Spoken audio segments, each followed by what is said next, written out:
오늘 말씀은 사무엘하 19장 24에서 30절까지의 말씀입니다. 사무엘하 19장 24에서 30절까지 말씀. 제목은 회복. 은혜가 감사가 될 때, 은혜가 감사가 될 때라고 하는 제목입니다. 지난주는 이 토론토를 오가면서 보이는 풍경이 매일매일 달라진 것을 느끼는 한 주였습니다. 아침에 밝아오는 시간이 조금 늦어지는 것 같고, 달리는 도로 주변 숲과 들판은 형형색색으로 자신만의 색을 짙게 드러내는 가을의 시작 10월이라는 것을 깊이 느끼는 그런 한 주간이었습니다. 이처럼 변화하는 시간의 흐름에서요, 이제 2020년 올 한 해가 얼마 남지 않은 것, 그 오늘은 그래서 남겨진 것을 헤아려 보는 이 추수감사절 절기 예배를 하게 됩니다. 그러니까 10월, 우리는 이제 캐나다는 10월 둘째 주일을 추수감사절로 지내게 되는데, 대략 앞으로 이제 한 10주, 11주면 올 한 해가 마무리가 됐죠. 그러니까 지나온 시간을 돌아보면서 남겨진 것들을 헤아려 보는 이 추수감사절 절기 주일로 보내게 되죠. 그래서 잠깐 한 해를 되돌아보면요, 코로나 이슈가 우리 삶에서 가장 직접적인 영향을 미쳤죠. 올 초에만 해도 여전히 꽁꽁 막히는 것 같고, 닫혔던 문들이 여름을 지나면서 다시 열리게 되고, 요즘은 언제 그랬냐는 듯 사람들이 모이고 흩어지는 것 같습니다. 주변의 농장들도 조금씩 활기를 되찾고 있는 것 같고요. 제가 살고 있는 주변이 아미시 사람들이 거주하면서 밀, 옥수수, 콩 같은 농작물을 재배하는 곳입니다. 이분들의 삶을 보고 있노라면 코로나 혹은 멀리는 우크라이나와 러시아 간의 전쟁과는 무관하게 자신들이 해야 할 일을 묵묵히 자연이 주는 그 철을 따라서 사는 사람들처럼 보입니다.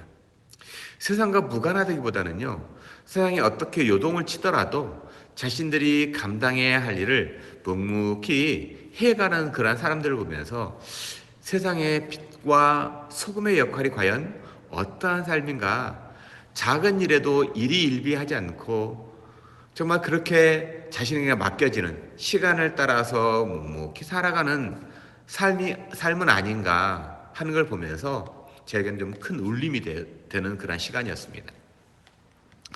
오늘은 사무엘하 19장 24에 30절을 중심으로 성경에 나오는 그러한 인물 중에 그렇게 익숙하지 않는 이 무비보셋이라고 하는 사람을 통해서 추수감사절 이 절기 말씀을 좀 살펴보기를 원합니다. 우리는 계속해서 요한복음을 통해서 살펴봤는데, 오늘은 이제 추수감사절 절기다 보니까 절기에 맞는 그런 말씀을 좀 살펴보기 원하는데요. 이 전체적인 배경은 다윗의 넷째 아들이었던 이 압살롬이 반역을 해가지고 다윗이 쫓겨가지고 요단 동편에 갔다가 이제 다시 예루살렘으로 돌아오는 그런 대목에서의 장면입니다. 여기에 우리에게 익숙하지 않는 이 무비보셋이라고 하는 사람이 등장을 합니다.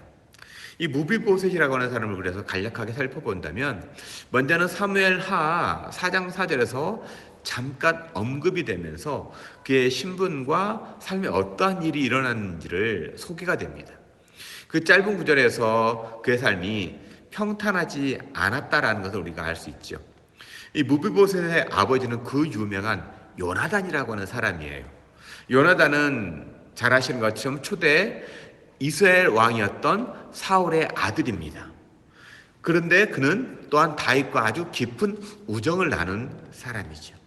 요나단의 아버지 사울 왕이 다윗을 죽이려 갈 때 요나단의 기지로 다윗이 피하도록 도와줬을 뿐만 아니라 오히려 다윗을 죽이지 말라고 아버지 사울에게 간청을 했던 다윗의 아주 소중한 친구였습니다.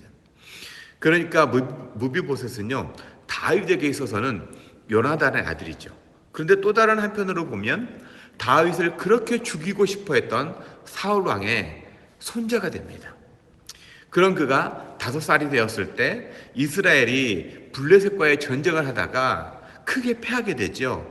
그리고 길보아산에서 아버지 요나단과 할아버지 사울, 그리고 두 삼촌 모두 다 전사하게 됩니다. 그러니까 왕가가 무너지게 된 거예요. 이 사울 왕가가 무너지게 된 겁니다.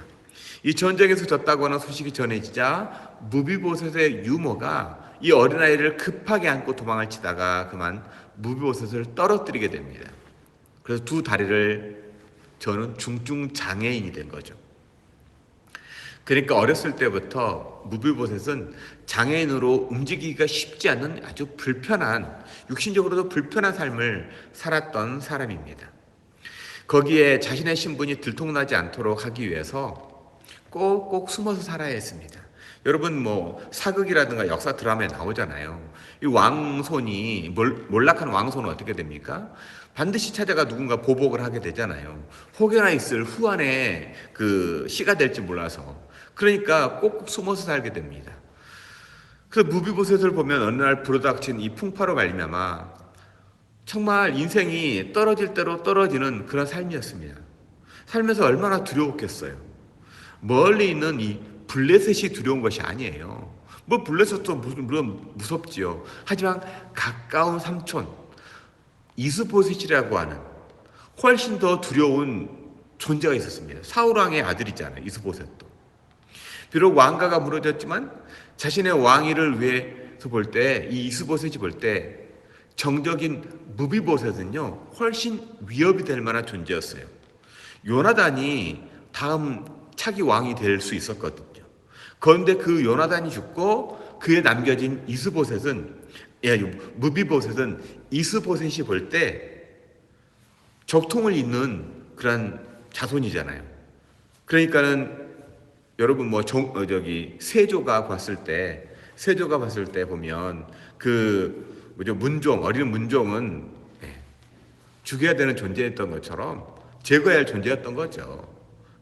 왕위를 물려받고 나면 그 다음에 그 왕위가 세워지고 나면 나머지 정적이 되는 사람들에게 피바람이 부는 건 어느 나라 역사에서든지 볼 수 있잖아요. 왕권 있는 역사라면요. 그러니까 무비보셋은 굉장히 위협 이스보셋에게 의해서는요. 그러다 어느 정도 시간이 지납니다. 그리고 사울왕이 그토록 미워했던 다윗이 왕위에 오르게 됩니다. 유다의 왕이 됐다가 이제 시간이 7년이 지나서 이스보셋이 죽고 그리고 나서 또 시간이 흘러서 이제 다윗이 이스라엘을 전체를 아우르는 통일 왕국의 이스라엘의 왕이 됩니다. 다윗은 왕이 된 다음 자신의 생명처럼 아끼고 사랑했던 친구 요나단을 생각해서 혹시 요나단에게 있는 자식이 없었는지 수소문을 하게 되죠. 그래서 시바라고 하는 사울의 종을 통해서 무비보셋 소식을 듣게 됩니다. 그리고 그를 데려오라고 합니다. 이렇게 불려서 다윗 앞으로 올라가는 이 무비보셋의 마음은 어땠을까요? 자신의 아버지와는 둘도 없는 친구 사이였다는 것을 어렸을 때부터 유머를 통해서 들어서 한편으로는 마음에 기대감이 있었을지 모릅니다. 하지만 또 한편으로는 할아버지 사울왕의 철천지 원수처럼 죽이려고 했던 그 인물이 다윗이라고 하는 인물이었다고 하는 것을 듣지 않았을까요? 그래서 마음이 그리 편하지만은 않았을 거예요. 혹시 다윗이 멸문한 우리 집안을 아예 뿌리를 뽑기 위해서 나를 잡아가는 것은 아닌가 라고 생각했을 것이고 또 영으로부터 절대로 우리 신부는 탄로나서는 안 된다고 하는 그런 말을 들으면서 자랐을 거 아니에요. 그러니까 한참 성숙하고 성장해야 할 이 사춘기를 이런 두려움과 걱정에서 하루하루를 보내며 지낸 사람이라 할 수 있습니다. 그렇기 때문에 사무엘하 9장 8절에 보면 다윗 앞에 불려온 무비보셋이 자신을 일컬어 이렇게 얘기합니다.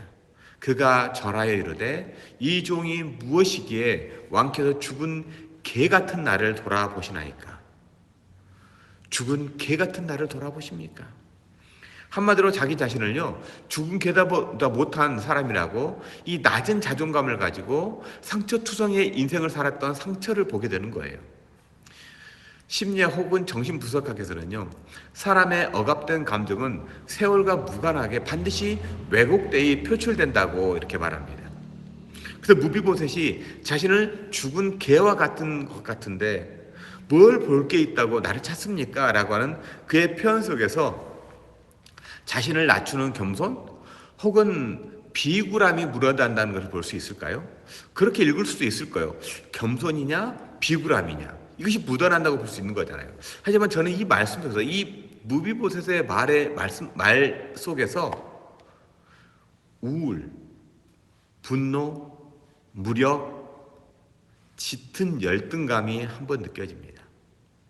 어렸을 때부터 자신의 목소리도 내릴 수 없고 마음대로 뛸 수도 없는 그저 자신 안에 모든 감정을 꼭꼭 억눌러야 했던 그 사람이었다는 것을 죽은 개 같은 나라는 단어 속에서 이렇게 읽혀지는 거예요. 어쩌면 이처럼 자신을 향한 분노로 가득 찬 무비보셋, 그를 대하는 다윗의 태도는 어떻습니까? 다윗 앞에 나온 무비보셋을 보는 순간 그 무비보셋의 얼굴 안에 두 사람의 얼굴이 보였을 겁니다.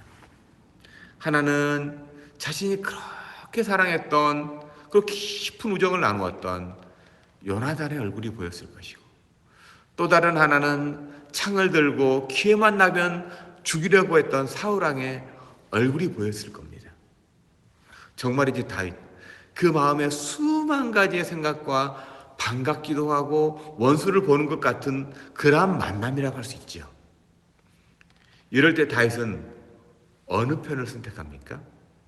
바로 요나단의 얼굴, 그토록 자신을 아꼈던 친구의 얼굴을 선택한 거예요. 그는 상처와 과거의 쓰라린 아픔으로 반응하지 않고요, 하나님께서 주신 만남, 우정을 선택하고 은혜를 선택한 겁니다. 그래서 무비보셋을 향해 너는 내 아들이다 와 같은 선언을 하는 거죠. 그리고 무비보셋을 왕자로 대우하겠다고 하는 표현으로 함께 식사 때마다 밥을 먹는 식구로 받아줍니다. 이처럼 살아가던 어느 날 말씀드렸던 것처럼 압살롬이 반역을 일으키고 다윗이 급하게 피하게 생겼습니다. 다윗을 따르던 무리들이 짐을 싸가지고 예루살렘을 빠져나갑니다. 이 소식을 들은 무비보셋은요, 왕이 쓸 것을 마련하기 위해서 준비를 합니다.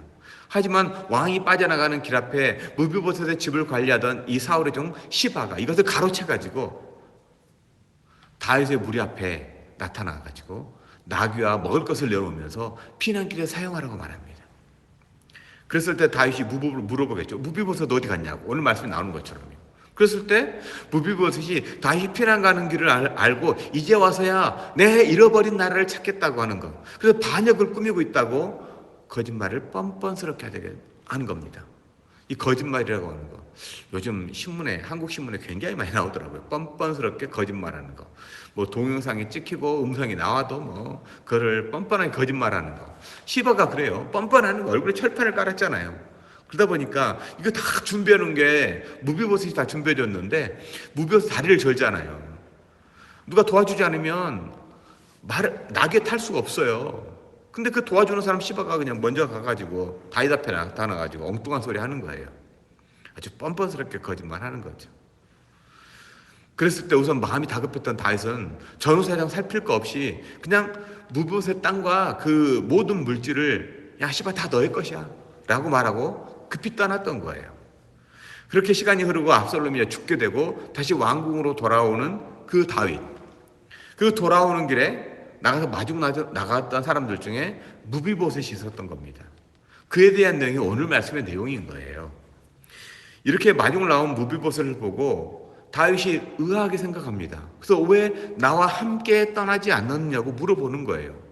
이런 질문에 자신은 몸이 불편해가지고 도움이 필요하다는 거잖아요. 근데 시바가 자신을 팽개치고 왕에게 가서 거짓말을 했다는 거예요. 그래서 자신은 어려운 피난길을 떠난 왕을 생각하면서 씻지도 않고 수염도 안 깎고 옷도 갈아입지 않고 지금까지 왕이 무사히 돌아오기만을 간절히 기도하면서 기다렸다는 거예요. 한마디로 왕이 올 때까지 제대로 먹지도 자지도 못하고 오직 왕이 돌아오시기를 학수고대하면서 기다렸다는 겁니다. 또 다른 한편으로 여러분 무비보셋 입장에 생각해 보면요, 다윗이 자신을 두고 떠났을 때 얼마나 절망감이 들었을까요? 난 또 버림받았구나. 시바라는 녀석이 거짓말을 했는데 확인도 안 해보고 다윗이 모두 시바에게 주라고 했다고 하면서 시바는 다 돌아와가지고 당장 무비보셋 나가라고, 다 내 거라고 이제. 그래서 거리에서 다시 돌아오기를 기다리면서 지내는 이 사람. 다시 버림받았다고 하는 생각에 원망과 좌절감이 들지 않았을까요? 또한 할아버지가 왕이었잖아요. 아버지가 대를 이어 왕이 될 수 있는 왕자였잖아요. 그래서 생각하면 이때가 기회라고 생각해서 다시 사람을 모아가지고, 베냐민 사람들을 모아가지고 나라를 가를 수도 있지 않았을까요? 근데 무비보셋은 전혀 그런 뜻이 없었다는 걸 보게 됩니다. 그리고 순수하게 다윗을 기다렸죠. 이러한 무비보셋의 이야기를 듣고 다윗은 판단이 잘 서지 않아요. 그래서 어정쩡하게 시바에게 주었던 그 재산을 반반씩 나누라고 말합니다. 이런 말을 들은 무비보셋이지만요, 그런 다윗을 향한 친한 감사의 마음을 표현하는 걸 볼 수 있어요.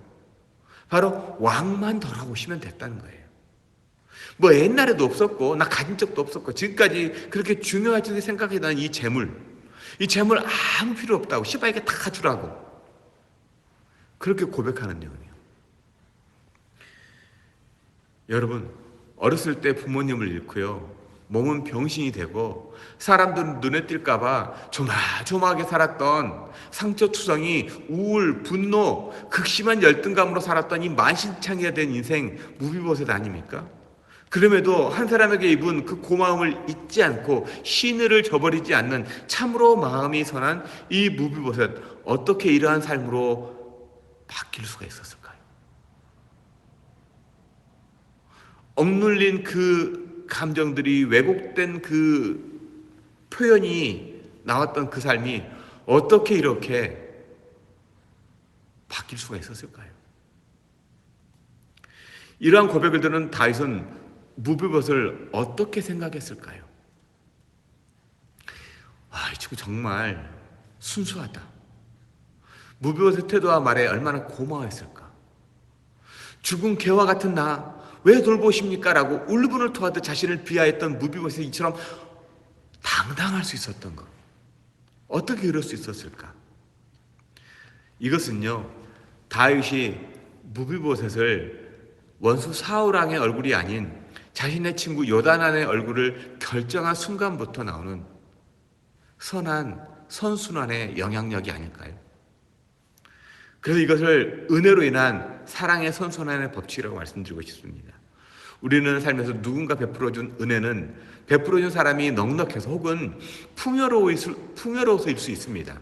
하지만 넉넉하고 풍요롭다고 해서요, 모든 사람을 은혜롭게 대하지 않는다고 하는 사실 더 잘하실 거예요. 오히려 가진 사람들이 더 인색하잖아요.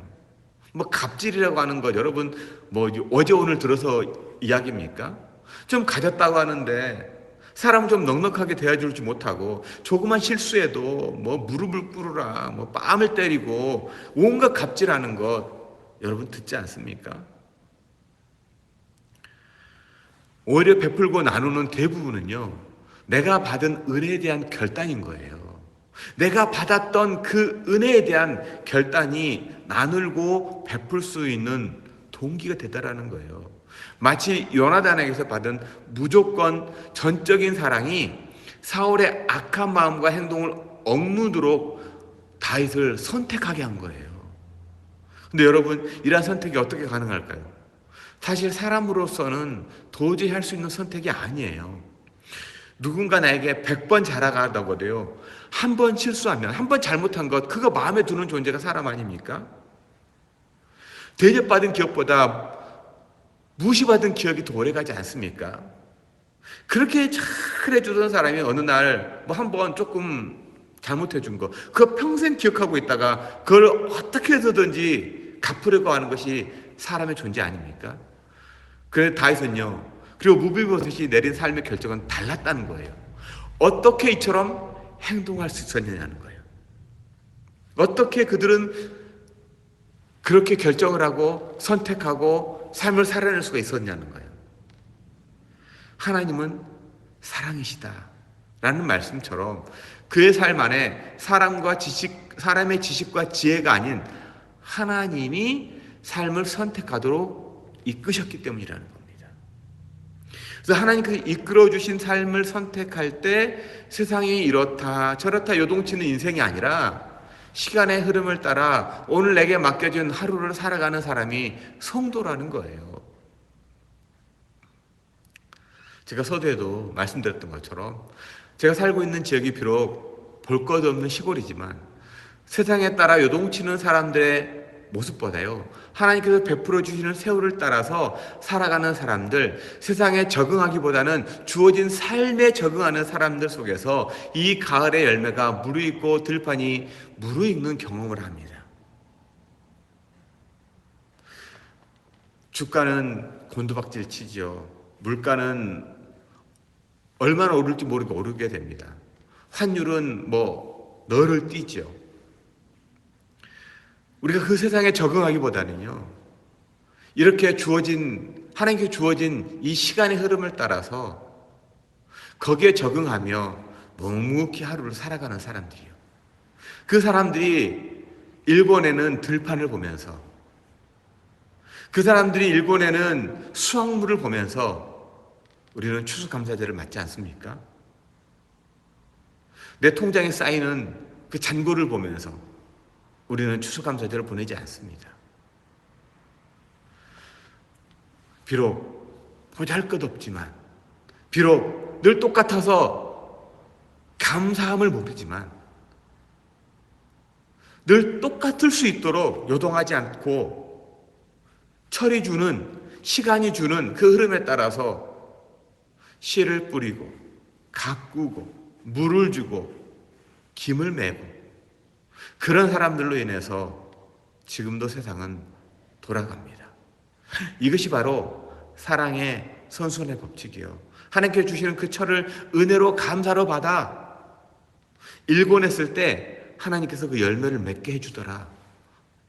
우리의 사람들의 지식과 지혜는 현재의 삶의 그 뉴스가 결과로 나오지 않습니까? 그러면서 어쩌면 오늘은 제 삶에 있어서 가장 쓸쓸한 추수 감사절인지도 모릅니다. 그럼에도 감사할 수 있는 것이요, 사람이 아니에요. 하나님이 계시기 때문이에요. 하나님이 계시기에 저는 감사할 수 있습니다. 풍성한 자연을 마음껏 담을 수 있는 시간과 마음을 주신 하나님께 감사로 예배할 수 있다고 하는 것, 저는 그게 받은 은혜예요. 여러분, 마음이 답답하고 뭔가 풀리지 않는 것 같아요? 한번 나가보세요. 밖으로 나가보시고 그리고 하나님께서 이렇게 철을 따라서 사람들을 보내시고 일하게 하셨구나, 그 철을 따라서 묵묵히 감당해주는 사람들로 이러한 자연들이 우리들에게 선물로 주는구나, 그게 바로 은혜지요. 그걸 갖고 우리는 표현하는 것이 감사입니다. 이 추수감사절은 내 손에 뭐가 주어졌기 때문에 감사하는 것이 아니에요. 하나님께서 시간을 따라서 보여주신 자연이 있기 때문에 우리는 감사할 수 있는 겁니다. 그걸 바라보면서 올 한 해도 또한 남겨진 그 올 한 해를 감사로 마무리하는 저 여러분 되기를 주님의 이름으로 간절히 축복하고 기도합니다.